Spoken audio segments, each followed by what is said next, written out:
Former #1 overall pick of the NBA draft 2000, Kenyon Martin, and who has a son who's a big-time college prospect this year coming up.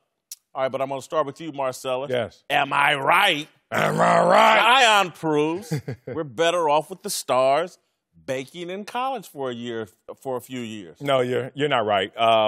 Look, you have some evidence that, you have some outliers that can really support your argument, but in totality, you're not right. One, even by your own words, there's no system in place to pay these players. So even if your argument was correct, there's nothing that can incubate these players when their value is at where Zion Williamson's value is. But that's not where I'm going to attack. I'm going to attack here.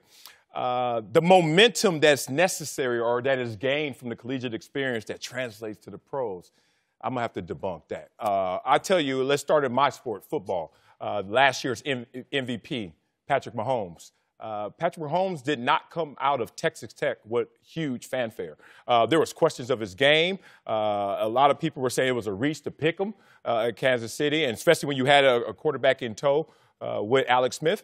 And his first year, no one even talked about Patrick Mahomes. He played that last game, and then he went into the offseason. All of a sudden, you start seeing everywhere, oh, man, you should see what he does on YouTube in practice. And then he came out. First game of the year, his second year, I went to that game. And I came back here. You laughed at me. I said, we have just found our newest star. Revenues and ratings will follow one Patrick Mahomes. Already took off. Now, if you look at that, here's another example. Where did he develop at? Where did he develop? He developed at Texas Tech. You're talking about, you said for the TV show. This not change this argument. No. You got to develop somewhere. Okay. He didn't just, he was almost a baseball player. Yeah. He developed in college. Okay. And so maybe his brand wasn't as big as the Heisman Trophy. Oh, you going to say maybe with that? But he developed in college. He had no brand in comparison to what he has now. Right. Tom Brady had no brand in comparison to what he became in the pros, correct? And then there are guys who just said, forget college. We know LeBron, we know Kobe, guys who just said, if you show up at the pro level, you will have instantaneous success. It would happen immediately. I just gave you all the names, the biggest of the best in every sport. Who's the biggest basketball player right now in terms of ratings and revenue? LeBron. How did that go? To Michael Jordan, and he was not. Again, he came in good, but he would have came in a lot better had he spent a couple years in college. We don't know that, and impossible to compare him to a 18-year retired Michael Jordan. So for that, if there's so many examples of guys who just came in with little fanfare or no fanfare or skipped the process and that are amazing in terms of ratings and revenue, I don't understand why you got to get incubated in the collegiate level. I think you're right on Zion because you spoke to it directly. He wouldn't have been the #1 overall pick if he had come straight from high school. He was able to develop and refine his game at Duke. But here's my problem. I believe as a fundamental level, at 18 years old, if we let a man take a gun and go walk in a jungle and get shot at, then you should allow them to make the choice of whether or not they go pro at 18. That's not the argument. Y'all got to listen to me. I'm not arguing for these guys not to go to college and just play for free. I'm saying they should be working towards a system that pays these guys to stay in college and a significant amount of money because that's what's best for the game. And I agree there's good advertising. Here's the challenge. What do these NBA guys all want to do?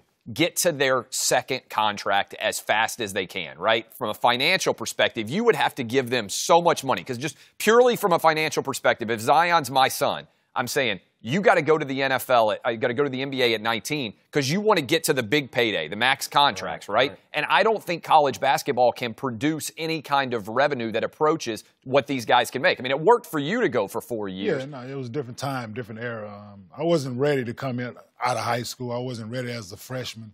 I needed those 4 years. I went from averaging 3 points as a freshman, not starting, to me being consensus national player of the year. You know what I'm saying? Like, that's time and work and putting people they had time to critique my game, but in a good way. Nowadays, the longer you stay in school, they have times to pick holes in the game, what you can't do. Right. Like, so for him to stay in school, I think it'll be a disservice. For him and college basketball, because it's his best thing he has going right now is hype, right? Because he's going to put body in the seats. Ultimately, it's about, like I said, the TV show, like you said, putting bodies in the seats. it doesn't get any better right now. Oh, it can get better. Right now than Zion Williamson. Better, though. I'm saying it can't. Statistically, here's a great stat. Last year, arguably, if he would have came out after his senior year in high school last year, it would have been a debate whether he would have been the number one pick or not. Right. Debate. DeAndre Ayton wouldn't have been solidified because of the hype that this kid has around him. How would you handle a Greg Oden?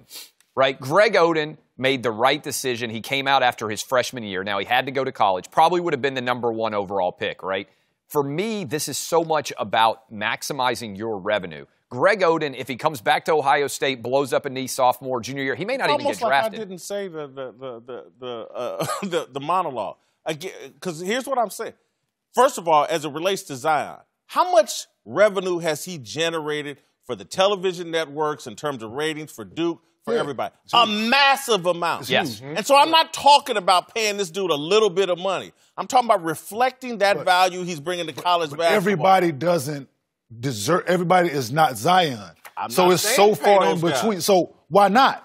Because they're on the team, but they're on the team with him though. It's not an individual sport. That's why I started off saying there's no system. If he played an individual sport, I didn't say there was a system. If he played an individual sport, figure out a system. If he played an individual sport, I'm all with you. If he played an individual sport that generated that kind of attention and all that, I'm with you 1,000%. You do know, like, LeBron's making more money than the last guy on the bench for the Lakers. They're in the same league. I'm with you on that, but we're talking about a professional athlete and a college athlete. Zion Williamson is a professional athlete. He's just not being compensated for it right now. He ain't got and he wouldn't be compensated by a CBS deal that was done years ago. They wouldn't just say, okay, you know what? Because he wasn't factored into the deal when they did it. Show me his W-2. People, if he's a professional athlete, show me his W-2. He's not being paid. He's being exploited right now. Well, there's a way. Everybody acts like they can't change the system. They changed it for Olympic athletes.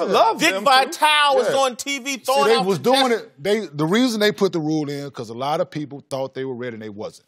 They putting their name in this draft and they not ready. I think the rule. Therefore, honest conversations need to have. I think the rule need to go out the door. If you're ready, you should be a lot. So the consensus of the 32 whatever teams. That's one way. That's one way. It should be that. Hey, let them all go to the NBA. Not all of them. No, whoever wants to. It should be ready. It should because. Then you get guys so they're missing out on college now because they're not good enough to play in the NBA. That's going to happen. So allow them to go back and play. It shouldn't be that you got 185 underclassmen putting their name in a draft where you have no chance of getting drafted. It can be regulated, trust me. Here's the big challenge. It's honest conversation with these college coaches, with these agents, all these people being honest with these kids, man. Here's the big challenge in general with your idea, which I think is an interesting one, right? Develop them as stars at the college level, let them go into the NBA. I don't think there's any doubt that if you look at the NFL, college football as a free minor league for the NFL is the best aspect of their business they've ever had, right? And it works. You have to wait 3 years. Most 18-year-olds aren't ready to go pro. It's perfect. They bring in all their fan bases. It's phenomenal. Here's the challenge you get in with compensating somebody like Zion. First of all, it has to be a ton of money, right? Yeah. Secondly, the way that Title IX is constructed, and this is a total mess that we need to dive into as a country, you would have to compensate everybody. No, you wouldn't. I don't believe that. I believe that's a talking point that the NCAA has shoved down our throats and we have accepted.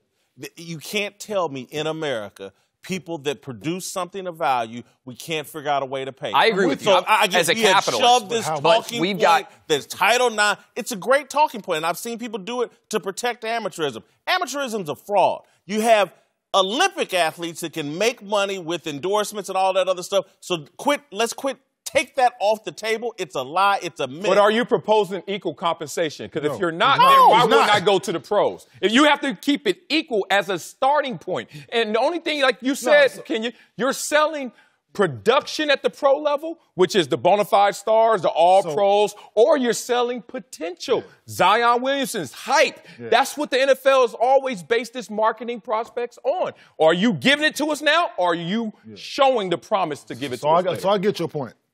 Zion, if he's the biggest star at Duke, right? Mm-hmm.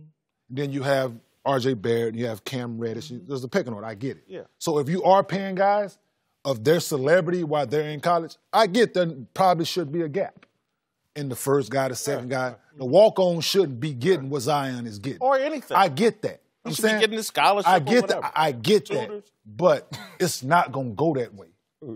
Whatever rule, whatever they come in place, whatever system, it's not going to be fair. Put a man on the moon. It's not going to go that way. Oh my God! I'm just telling you. I would love to see it happen. Listen, I was on the cover of the college basketball game. I ain't seen one red cent from it. Trust me. Change. I'm with the paying the college player. Trust me. Here is the argument for why it can make sense, right? DeAndre Ayton goes to Arizona. He comes out and he plays for the Phoenix Suns. How many Phoenix Suns games you watch this year? What'd you say? How many Phoenix Suns games you play, right? The reality is Zion, for a brand value, is infinitely more valuable going to play at Duke, where millions of people watch him, than he would be if he was playing at Phoenix on a bad Phoenix Suns team. So the way to unlock the value, I think, for your question, Jason, in a smart way, shoe companies have to be able to pay.